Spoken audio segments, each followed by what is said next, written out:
Just go ahead and cremate him and come back home, would you? After finishing my father's funeral, I made a tearful call back home. Elvira, my eldest son's wife, screamed into her phone so loud it seemed like it might burst. Look, if you don't come back now, we'll have to cancel David's beauty salon appointment. What's more important to you, a dead old man or your young grandson? That's when something inside me snapped. How dare she refer to my dearly departed father as just some old man? I've been quiet and obedient until now, but I've reached my limit. Cereza, is something wrong? I turned around to find Jake, my late husband's adored junior colleague, standing there. Jake, I have to go home. What? Aren't they starting the cremation soon? When I told him about Elvira, his expression changed immediately. His eyes filled with anger. Cereza, you don't have to go. I'll talk to her.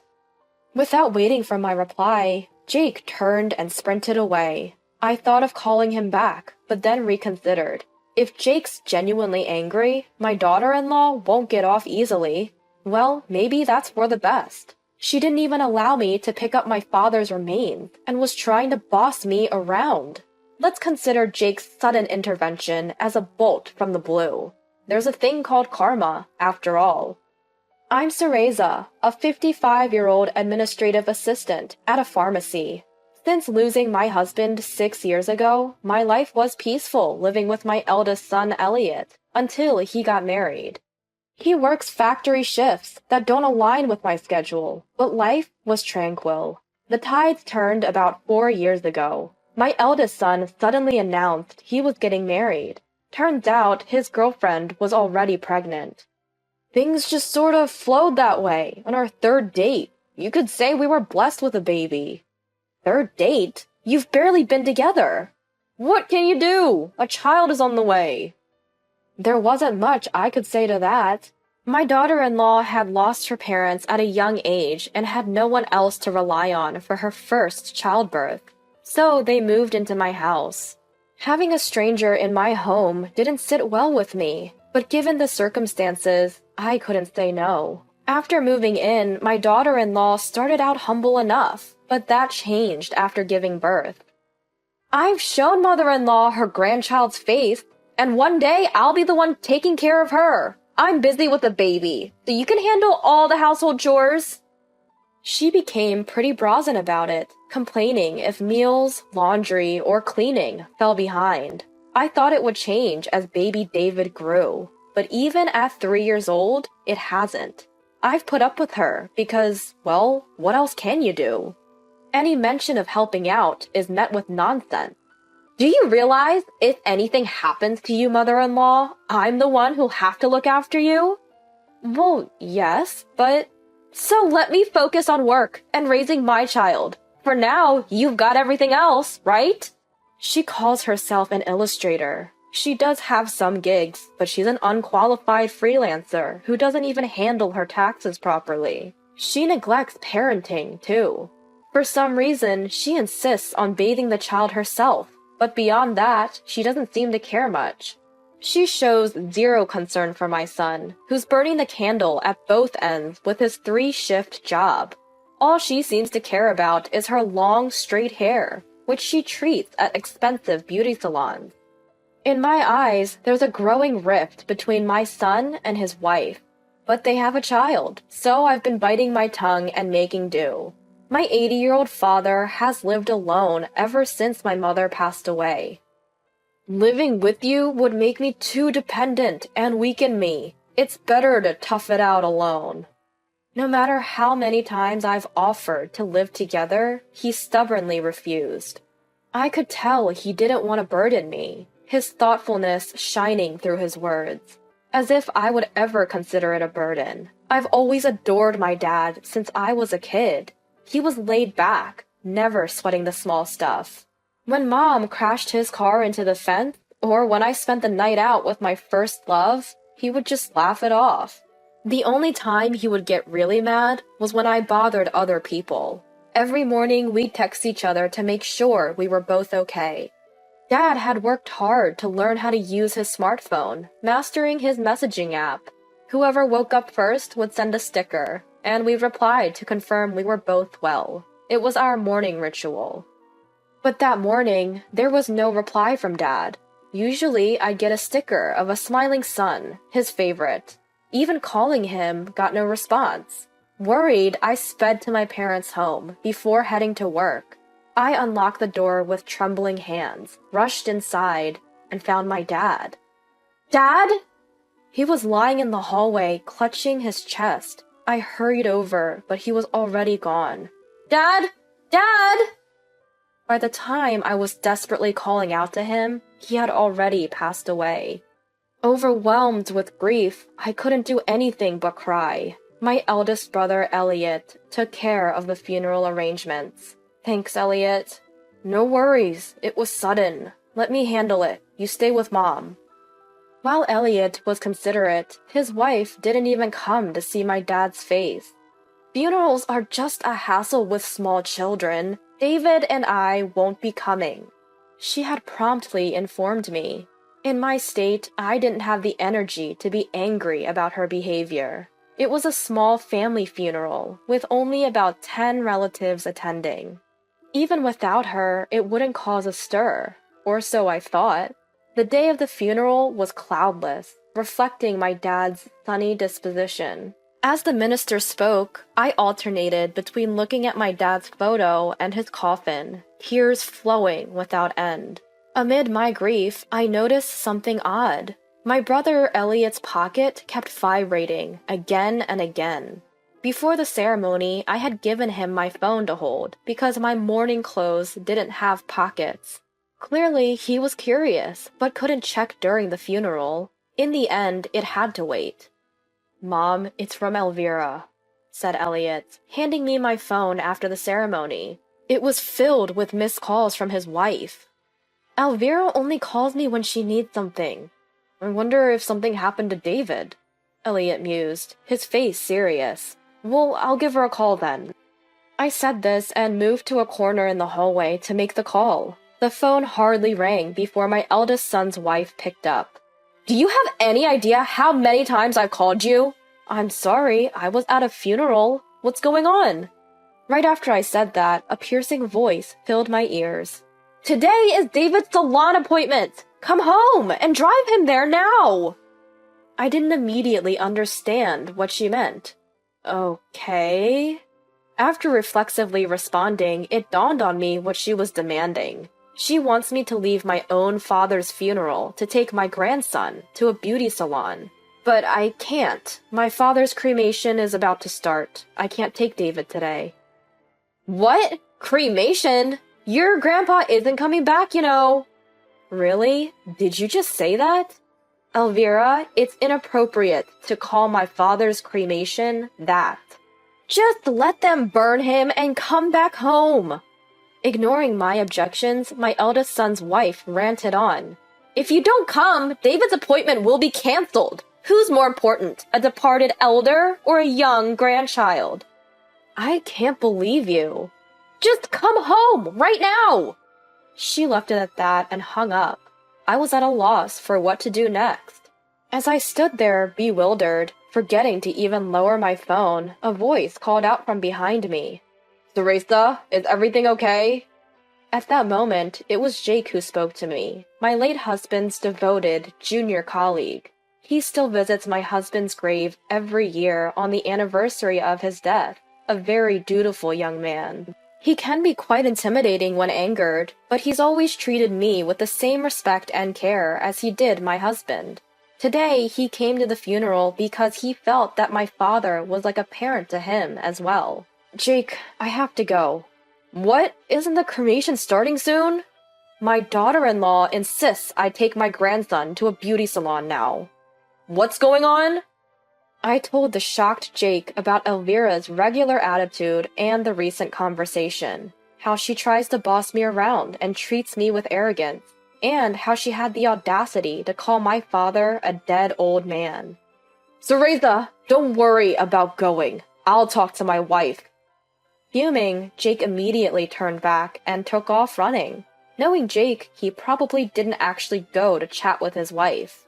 Mom, are you okay?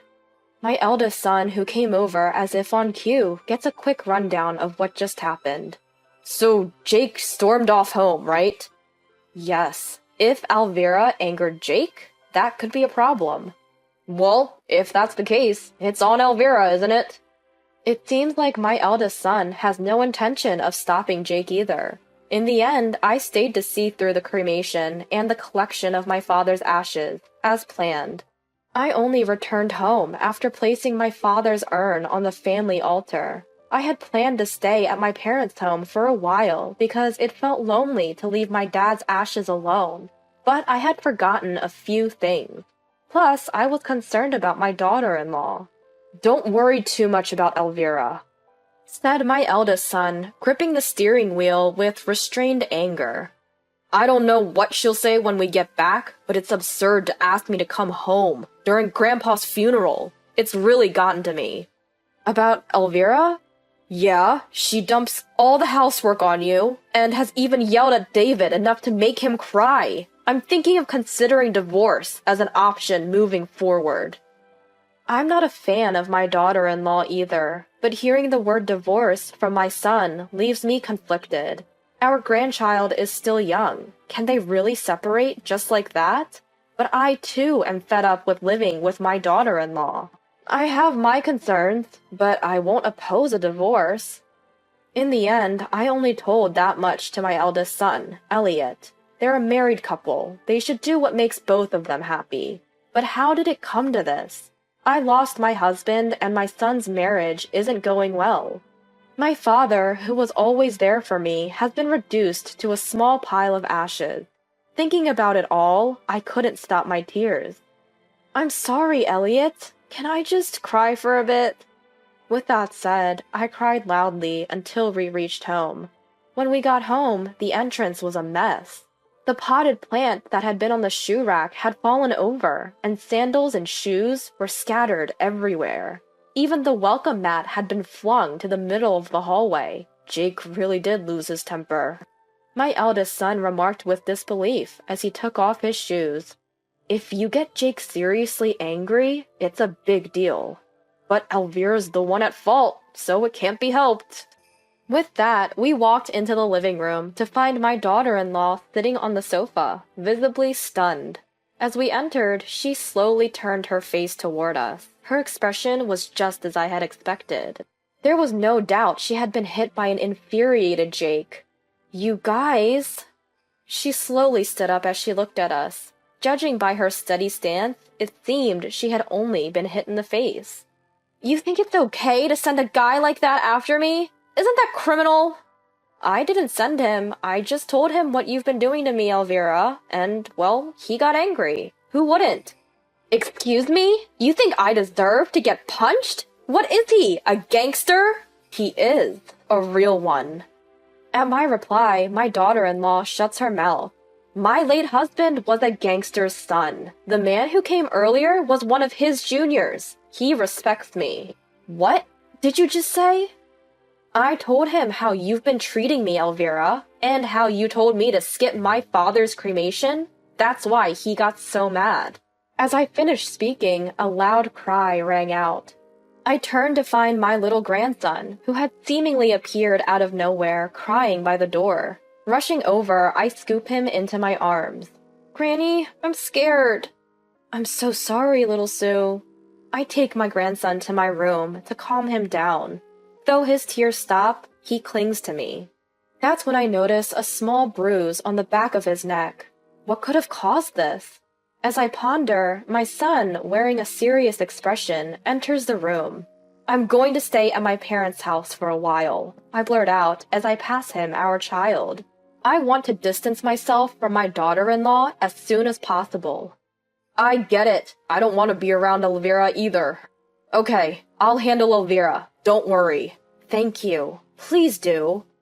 Quickly, I pack a suitcase with the essentials. All the while, my thoughts are racing. The ongoing arrogance from my daughter-in-law since she moved in, her cold indifference to my hard-working son's health, her audacity to demand that I pick up my grandson during my father's funeral, and her harsh words to my father. What Jake did might be socially frowned upon, but it was a relief for me. Today is the day for my son to go to his beauty salon. Get home right now and drive him there. I suddenly remembered the piercing voice of my eldest son's wife over the phone. A voice cold as steel, void of any warmth. Honestly, I didn't care what she or anyone else had to say. In fact, I was even grateful to Jake for his actions. The next day, my eldest son called me while I was staying at my parents' home. Mom, can you come home now? Right now? As soon as you can. There's something important we need to discuss while David is at daycare. His voice carried an ominous tone. Feeling that this was no small matter, I sped home. As I burst into the living room, I found my son looking more serious than I'd ever seen, sitting next to his wife on the sofa. Mom, sorry for calling you like this. What's going on? Elvira has been doing something terrible to David. Terrible? That's when it hit me. I remembered the small bruise on the back of my grandson's neck from yesterday. Elvira always insists on giving him his bath herself. Could it be? I found bruises on David's neck and arms, and when I took off his shirt, I found them all over his body. I confronted Elvira, and she admitted to pinching and jabbing David frequently. It's too much for a small child. Elvira's eyes widened. Her expression confirmed the truth of my son's words. Elvira! A renewed and fiercer anger welled up within me. Her arrogant attitude and the coldness towards my son were somewhat mitigated by Jake's actions. But doing something so cruel to my tiny grandson? Unforgivable. That's something I will never, ever forgive. I'll forget what you did to me and Elliot after yesterday's events, but I will never forgive you for hurting David. What are you going to do? David is my son, not your mother-in-law's son. What's your point? David is my treasure. I can't have a daughter-in-law who harms him. Leave our home, now! As I raised my voice, Elvira looked at me with fear for the first time. My son then picked up where I left off. We're getting a divorce, Elvira. Your arrogant behavior towards Mom and the disrespectful attitude towards Grandpa were terrible enough, but I won't ever forgive what you did to David. We're divorcing right now. Understand? At his words, the color drained from Elvira's face. Divorce? Wait a minute. If you do that, I'll have nowhere to go. Fine. Do whatever you want. Once I tell David what you've been up to, you won't be welcome here anymore. Mom already said you should leave. I haven't had any illustration work for the past 6 months. What am I supposed to do if you kick me out? The daughter-in-law broke down crying, like a small child. There was no trace of arrogance or tyranny in her demeanor. You brought this on yourself. If you don't leave, I'll tell that man what you did to David. Upon hearing my threat, my daughter-in-law clutched her head and started shaking, her face a mess, ruined by tears and a runny nose. Stop it! Okay, I get it. I'll leave. So this means we're getting a divorce. My son asked for confirmation. His wife glanced between the two of us and slowly nodded. In the discussions that followed, they did divorce, and my son retained custody of our grandchild. Coincidentally, the tax authorities also started investigating her. She hadn't filed taxes in years, despite her freelance work. As expected, she now faced significant back taxes and penalties. Finding a new place was tough for her. She finally settled into an old, run-down apartment. After the divorce, she's juggling multiple part-time jobs to make ends meet and pay off her tax debt. I saw her once on the street. She looked as though she had aged 20 years. My grandchild reaches out to me with a most adorable smile. When I pick them up, they hug me tightly. You know what? What is it? David really, really loves Grandma. When my grandson says something like that, the heaviness in my heart from losing my father begins to melt away. My divorced eldest son, Elliot, sends David to daycare when he works daytime shifts. But when he's on evening or night shifts, he relies on me to take care of the little guy. Weekdays can be a bit hectic, but time spent with my grandson is always a joy. I can't keep mourning my father forever. There are plenty of responsibilities that come with supporting Elliot, who's decided to raise his child alone. And someday, when David grows up, I hope he becomes a kind man like my father. I'm committed to giving all the support I can to make that happen.